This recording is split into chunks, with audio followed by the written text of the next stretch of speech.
తినేటంతా ఈ ఆహార పదార్థం తింటూనే వస్తున్నాయి. ఇది అయితే వెరీ వెరీ డేంజరస్. దీంట్లో కానీ ఒక నెల రోజులు పార్సల్ తీసుకొచ్చి తింటే ఖచ్చితంగా మనకి క్యాన్సర్ వస్తుంది. ఈ టిఫిన్ పెట్టే ప్లేట్లలో ఇట్లాంటి పేపర్లు వేసి పెట్టుంటారు. మనం యాక్సెప్ట్ చేయొచ్చా దాన్ని? చేయాలి. పార్సల్ మన పానీపూరీలు, బిర్యానీలు వీటిలో తెచ్చుకుంటున్నాం. వేడి వేడి బిర్యానీలు వేస్తే ఇవన్నీ దాంట్లో కరిగి మన క్యాన్సర్ 90% వచ్చే అవకాశం ఉంది. మనం ఇంకా ఎక్కువ తాగేది ఇక్కడ కూల్ డ్రింక్ బాటిల్ ఇక్కడ దీంట్లో కూల్ డ్రింక్. అదే విషాన్ని ఇంకొక విష పాత్రలో వేస్తాం ఈ కంటైనర్లో.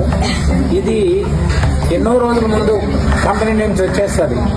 చాలా రోజులు స్టాగ్నేట్ అయ్యి ఈ ప్లాస్టిక్ కూడా కరిగి ఆ కూల్ డ్రింక్లో ఉండి మనకు చాలా టేస్టీగా ఉంటుంది కదా, తాగేస్తాం ఫ్యూచర్లో. ఈరోజు ఒక engineering student SV college of engineering యూనివర్సిటీలో కాలేజ్ ఆఫ్ ఇంజనీరింగ్లో 23 years old, second year BTech, 98% score చేసే అబ్బాయి సఫరింగ్ ఫ్రమ్ క్యాన్సర్. వాళ్ళు ఉన్న ఆస్తంతా అమ్మేసి సిఎంసీలో అయిపోయి ఈరోజు మా రోటరీ క్లబ్ పాలియేటివ్ కేర్లో ట్రీట్మెంట్ తీసుకుంటున్నాడు, ఫ్రీ సర్జరీ ట్రీట్మెంట్. ఎంత ఎందుకు వచ్చింది?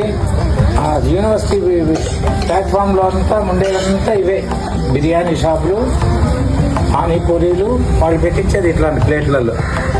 ఇలా మనం పెట్టుకున్నామంటే దీనికి సిగ్గుపడకూడదు, భయపడకూడదు.